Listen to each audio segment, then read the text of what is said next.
Hello दोस्तों। क्या आपने कभी किसी इंसान को पहली बार देखकर मन ही मन यह तय कर लिया कि यह व्यक्ति अच्छा नहीं है और कुछ महीनों बाद वही इंसान आपकी जिंदगी का सबसे भरोसेमंद व्यक्ति बन गया? या क्या कभी ऐसा हुआ कि आपको पूरा यकीन था कि आपने कमरे की लाइट बंद कर दी थी, लेकिन जब वापस आए तो लाइट जल रही थी? या फिर किसी बहस में आपको 100% विश्वास था कि आप सही हैं, लेकिन बाद में सच कुछ और निकला?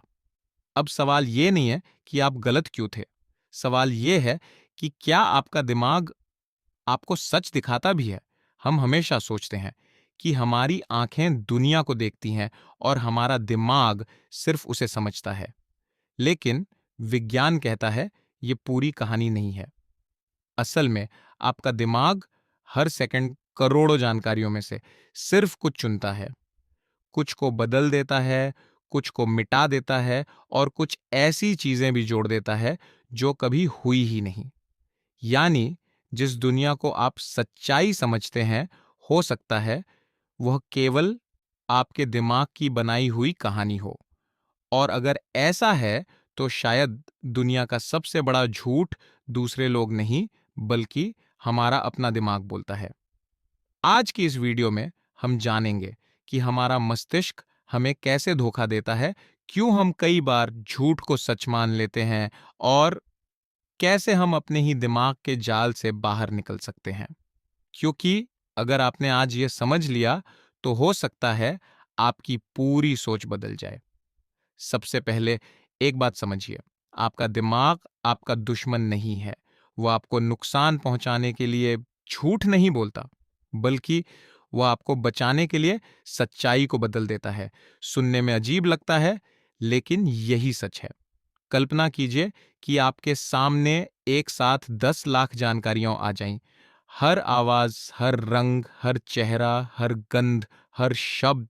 अगर आपका दिमाग इन सबको एक साथ समझने लगे तो शायद आप एक कदम भी आगे ना बढ़ा पाए।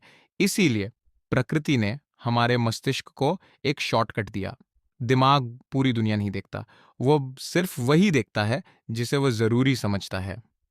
और यहीं से भ्रम शुरू होता है। एक छोटा सा प्रयोग करते हैं अभी, अपने आसपास देखिए। क्या आपको हर दीवार की हर दरार याद है? हर टाइल का डिजाइन, हर पंखे के ब्लेड पर धूल? शायद नहीं। क्यों? क्योंकि आपका दिमाग उन्हें जरूरी नहीं मानता। लेकिन अगर मैं आपसे कहूं कि कमरे में एक सांप छिपा हो सकता है, तो अचानक आपकी नजर हर कोने पर जाएगी। कमरा वही है, आंखें वही हैं, लेकिन दिमाग बदल गया। यानी हम वही नहीं देखते जो दुनिया में है, हम वही देखते हैं जिसकी तलाश हमारा दिमाग कर रहा होता है। यही है कन्फर्मेशन बायस। मनोविज्ञान में इसे कहते हैं कॉन्फर्मेशन बायस। यह हमारे दिमाग की सबसे शक्तिशाली आदतों में से एक है। इसका मतलब है हम उन बातों को ज्यादा आसानी से मान लेते हैं जो पहले से हमारी सोच से मेल खाती हैं, और जो बातें हमारी मान्यताओं के खिलाफ हों उन्हें हम अनदेखा कर देते हैं। मान लीजिए आपको लगता है कि दुनिया में कोई भी भरोसे के लायक नहीं है। अब अगर 10 लोग आपके साथ अच्छा व्यवहार करेंगे और सिर्फ एक व्यक्ति आपको धोखा देगा, तो आपका दिमाग किसे याद रखेगा? ज्यादातर मामलों में उसी एक धोखे को। फिर वह कहेगा, देखा, मैं पहले ही कह रहा था। यही कंफर्मेशन बायस है। हम सच नहीं ढूंढते, हम अपने पुराने विश्वासों के सबूत ढूंढते हैं, और धीरे धीरे हमारी दुनिया सच्चाई से नहीं, हमारी धारणाओं से बनने लगती है। क्या आपने कभी सोचा कि YouTube, Instagram या Facebook आपको बार बार एक जैसी चीजें क्यों दिखाते हैं? क्योंकि एल्गोरिदम जानता है कि आपका दिमाग उसी चीज को देखना पसंद करता है जिससे वह पहले से सहमत है। अगर आपने एक बार किसी विशेष विचारधारा का वीडियो देखा, तो अगली बार वैसे ही और वीडियो सामने आने लगते हैं। धीरे धीरे आपको लगने लगता है कि पूरी दुनिया बस यही सोचती है। लेकिन असल में आप पूरी दुनिया नहीं देख रहे, आप अपने ही विचारों का आईना देख रहे हैं।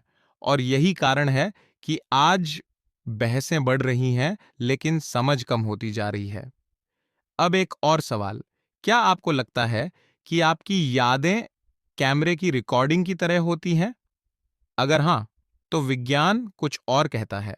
हमारा दिमाग यादों को स्टोर नहीं करता, वह उन्हें हर बार दोबारा बनाता है। यानी जब भी आप किसी पुरानी घटना को याद करते हैं, तो आपका दिमाग उसे बिल्कुल वैसा नहीं निकालता जैसी वह हुई थी, बल्कि वह थोड़ा बदल देता है, थोड़ा जोड़ देता है, थोड़ा हटा देता है, और कई बार ऐसी बातें भी जोड़ देता है जो कभी हुई ही नहीं। इसीलिए दो भाई एक ही घटना को दो बिल्कुल अलग तरीकों से याद कर सकते हैं। दोनों झूठ नहीं बोल रहे होते, दोनों का दिमाग अपनी अपनी कहानी बना चुका होता है। वैज्ञानिकों ने कुछ लोगों को बचपन की तस्वीरें दिखाई, उनमें कुछ असली तस्वीरें थीं और एक नकली तस्वीर। उस नकली तस्वीर में ऐसा दृश्य बनाया गया जो कभी हुआ ही नहीं था। कुछ दिनों बाद कई लोगों ने न केवल उस नकली घटना पर विश्वास कर लिया, बल्कि उससे जुड़ी नई नई बातें भी बताने लगे। उन्हें लगा उन्हें सब याद है, लेकिन वह घटना कभी हुई ही नहीं थी। यानी हमारा दिमाग कई बार झूठी यादों को भी सच्ची यादों जैसा महसूस करा सकता है। और यही कारण है कि अदालतों में भी सिर्फ किसी गवाह की याद हमेशा अंतिम सत्य नहीं मानी जाती। अब जरा अपने बारे में सोचिए, क्या ऐसा हो सकता है कि जिस इंसान से आप आज नफरत करते हैं, उसके बारे में आपकी कई धारणाएं सिर्फ आपके दिमाग की बनाई हुई हों? क्या ऐसा हो सकता है कि जिस बात को आप वर्षों से सच मानते आए हैं, वह कभी पूरी तरह जांची ही ना गई हो? और क्या ऐसा भी हो सकता है कि आपकी सबसे बड़ी सीमाएं बाहरी दुनिया ने नहीं, बल्कि आपके अपने दिमाग ने बनाई हो? अगर यह सच है, तो सबसे बड़ा सवाल अब यह नहीं है कि दुनिया हमें कैसे धोखा देती है, बल्कि यह है, क्या हम अपने ही दिमाग पर आंख बंद करके भरोसा कर सकते हैं? लेकिन अगर हमारा अपना दिमाग हर बार पूरी सच्चाई नहीं दिखाता, तो क्या इसका मतलब है कि हम कभी सच जान ही नहीं सकते? नहीं, इसका मतलब सिर्फ इतना है कि सच तक पहुंचने के लिए हमें अपने दिमाग को भी कभी-कभी सवालों के घेरे में खड़ा करना पड़ता है। और यहीं से शुरू होती है वास्तविक बुद्धिमत्ता। क्योंकि बुद्धिमान वह नहीं जो हर सवाल का जवाब जानता हो। बुद्धिमान वो है जो अपने ही उत्तरों पर सवाल उठाने की हिम्मत रखता हो। क्या आपने कभी ऐसे व्यक्ति को देखा है जो हर बात पूरे आत्मविश्वास से कहता है? उसे कभी संदेह नहीं होता। वह कभी शायद मैं गलत हूं नहीं कहता।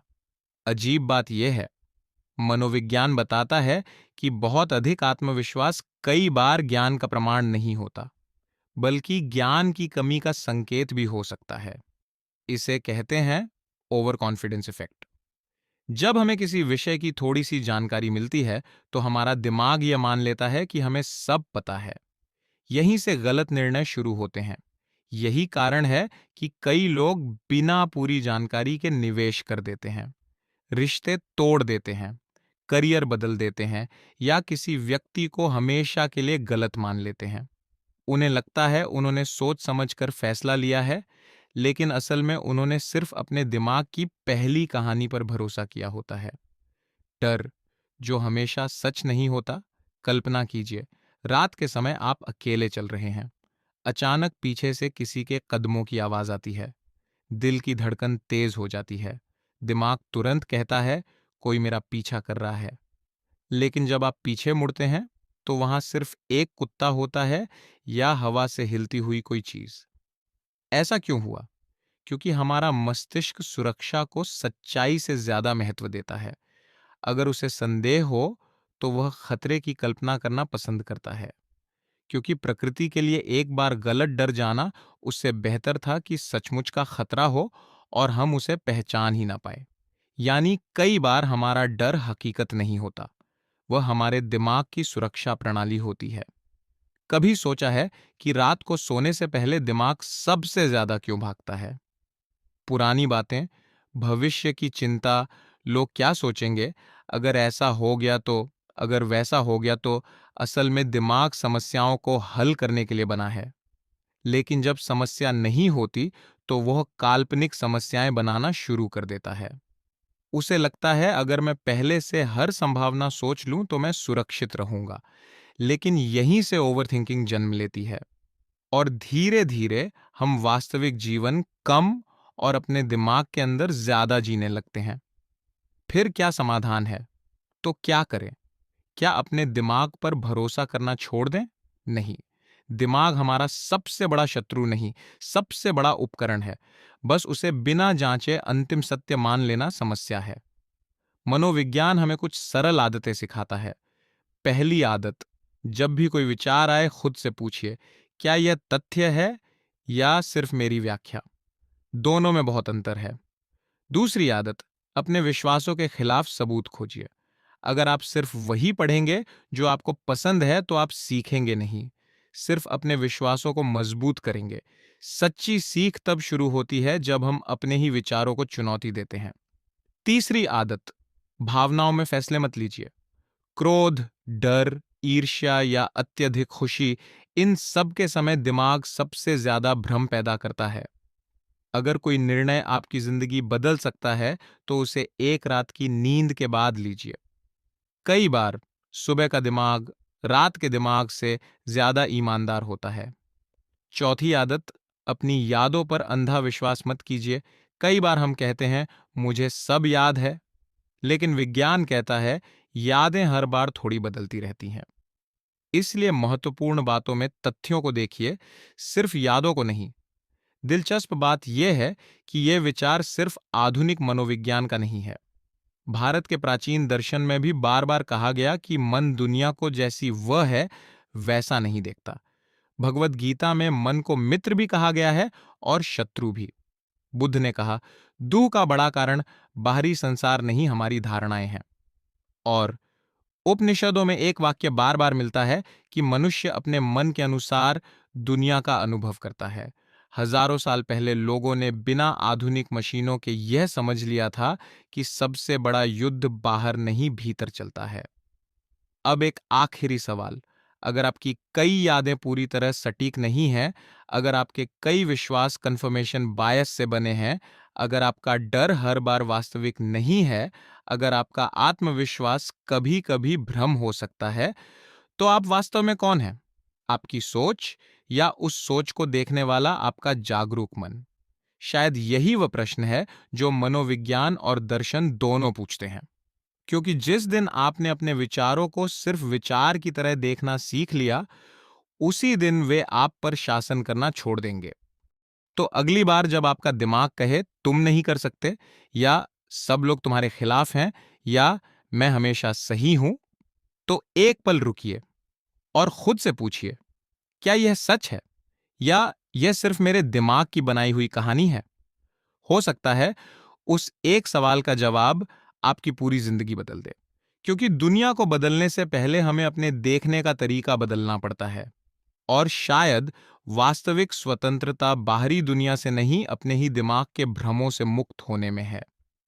अगर आज की यह यात्रा आपको सोचने पर मजबूर कर गई, तो इसे सिर्फ एक वीडियो समझकर मत छोड़िए। आज अपने किसी एक विश्वास पर सवाल उठाइए। हो सकता है वहीं से आपकी नई सोच जन्म ले। धन्यवाद। फिर मिलेंगे एक नए विचार और एक नए प्रश्न के साथ।